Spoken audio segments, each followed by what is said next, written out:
নমস্কার বন্ধুরা, ঐশীস কিচেনে সবাইকে জানাই স্বাগত। প্রতিদিনের মতো আজ আমি একটা নতুন রেসিপি নিয়ে চলে এসেছি।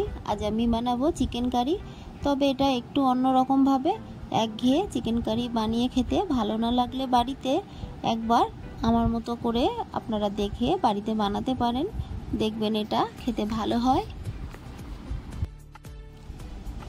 একটা মিক্সার জার নিয়েছি, এর মধ্যে দেখুন আমি দিয়ে দিচ্ছি আদা, রসুন, কাঁচা লঙ্কা, দিয়ে দেব কুচানো পেঁয়াজ। একটা মিডিয়াম সাইজের কুচানো পেঁয়াজ আমি দিয়ে দিলাম।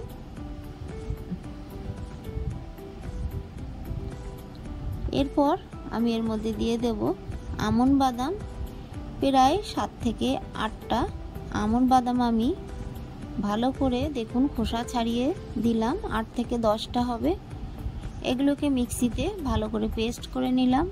এরপর গ্যাসে কড়া বসিয়ে দিয়ে সর্ষের তেল দিয়ে দেব। আমি আমন্ড বাদাম দিলাম, আপনারা চাইলে কাজু বাদামও দিতে পারেন, চালমগজও দিতে পারেন। তেলটা গরম হলে গোটা গরম মশলা দিলাম, এখানে এলাচ, দারচিনি, লবঙ্গ আছে, দিয়ে দিলাম একটা শুকনো লঙ্কা, দিয়ে দিলাম তেজপাতা।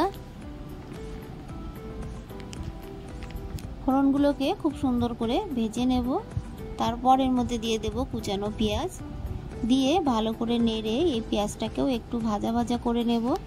দেখুন পেঁয়াজের গায়ে একটা সুন্দর কালার এসে গেছে। এই সময় আমি এর মধ্যে আমি যে পেস্টটা করে রেখেছিলাম সেই পেস্টটা দিয়ে দেব।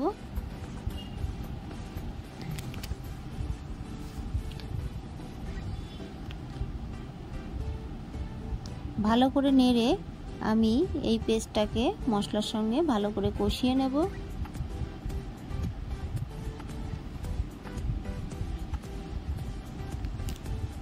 যেহেতু আমন্ড বাদাম দেয়া আছে তাই খুব ভালো করে নাড়বেন, না হলে কড়ার গায়ে লেগে যাবে। এরপর এর মধ্যে দিয়ে দেব টক দই। এখানে 100 গ্রাম টক দই আছে। টক দইটাকে আমি মিক্সিতে ভালো করে পেস্ট করে নিলাম, তাহলে টক দইয়ের দলা দলা অংশ থাকবে না। ভালো করে একটু নেড়ে নিলাম। আপনারা চাইলে চামচ দিয়েও ভালো করে ফেটিয়ে নিয়ে টক দই দিতে পারেন। এরপর দিয়ে দিলাম লাল লঙ্কার গুঁড়ো, দিয়ে দেব কাশ্মীরি লঙ্কার গুঁড়ো, দিয়ে ভালো করে আবারও একটু নাড়বো।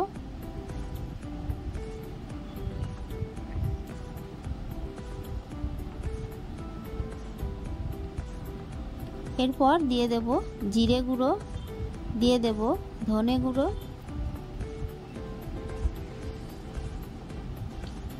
দিয়ে আমি আবারও একটু নেড়ে দিলাম।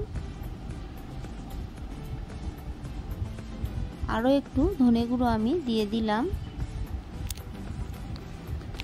এরপর দেখুন দিয়ে দিলাম সানরাইজের শাহি গরম মশলা, খুবই সামান্য। এরপর দেখুন মিট মশলাটাও আমি দিয়ে দিলাম খুবই সামান্য। দিয়ে দেব হলুদ গুঁড়ো, দিয়ে দেব লবণ,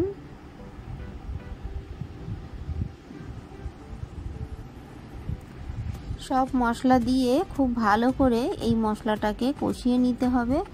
যতক্ষণ এই মশলা দিয়ে তেল না বেরোবে ততক্ষণ কিন্তু এই মশলাটাকে কষিয়ে নিতে হবে, না হলে রান্নাটা খেতে ভালো লাগবে না।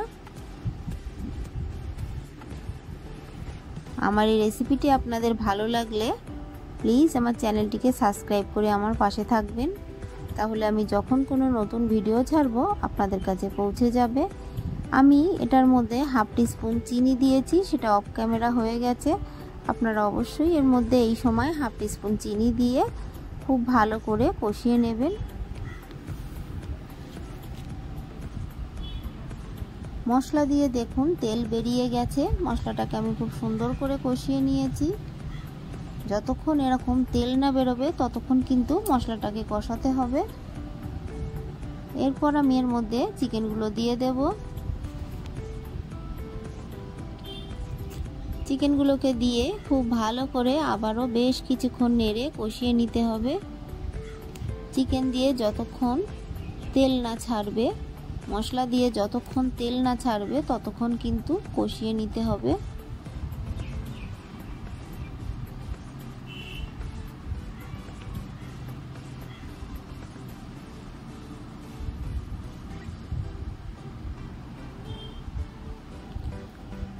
রেসিপিটি ভালো লাগলে একটা লাইক করতে ভুলবেন না, আর রেসিপিটি কেমন লাগলো আমাকে কমেন্ট করে জানাবেন।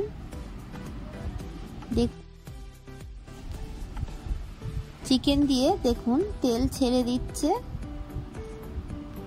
খুব ভালো করে চিকেনটাকে আমি কষিয়ে নিলাম।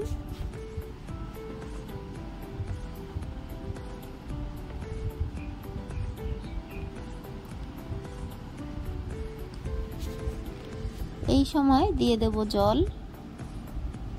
আপনারা যতটা গ্রেভি রাখতে চান সেই মতোই জল দেবেন।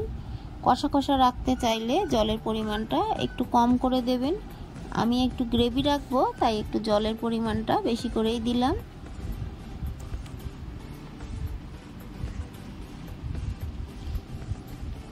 দেখুন ফুটে উঠেছে। এই সময় একটু নেড়ে দেব, মাঝে মাঝেই একটু নেড়ে দিতে হবে।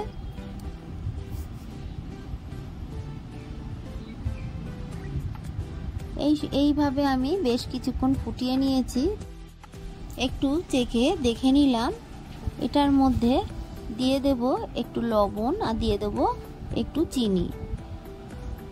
চিনির পরিমাণটা কম হয়ে গেছে। প্রথমে আমি হাফ টিস্পুন দিয়েছিলাম আর এখন হাফ টিস্পুন দিলাম। দিয়ে ভালো করে নেড়ে নেব।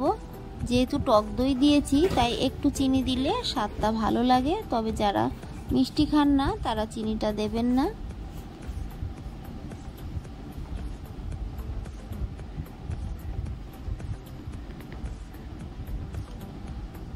দেখুন দিয়ে দিলাম হাফ টিস্পুন গোলমরিচ গুঁড়ো।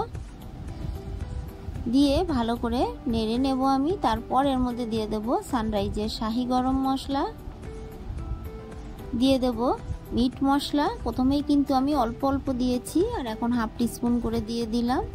দিয়ে খুব ভালো করে মিশিয়ে নেব।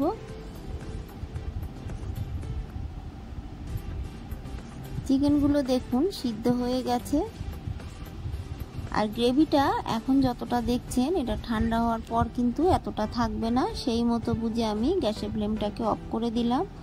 অফ করে দেওয়ার 5 মিনিট বাদে আপনাদের দেখাচ্ছি। দেখুন কতটা সুন্দর কালার হয়েছে, আর এটা খেতেও কিন্তু খুবই লোভনীয় হয়েছিল। তাই আপনারা বাড়িতে অবশ্যই বানাবেন। আর আপনাদের ভালো লাগলে প্লিজ আমার চ্যানেলটিকে সাবস্ক্রাইব করে পাশে থাকা বেল আইকনটি ক্লিক করে দেবেন। তাহলে আমি যখন কোনো নতুন ভিডিও ছাড়বো আপনাদের কাছে পৌঁছে যাবে। রেসিপিটি ভালো লাগলে একটা লাইক করতে ভুলবেন না। রেসিপিটি কেমন লাগলো আমাকে কমেন্ট করে জানাবেন। ভালো থাকবেন, সুস্থ থাকবেন। আবার দেখা হবে পরের ভিডিওয়। পুরো ভিডিওটা দেখার জন্য সবাইকে জানাই অসংখ্য অসংখ্য ধন্যবাদ।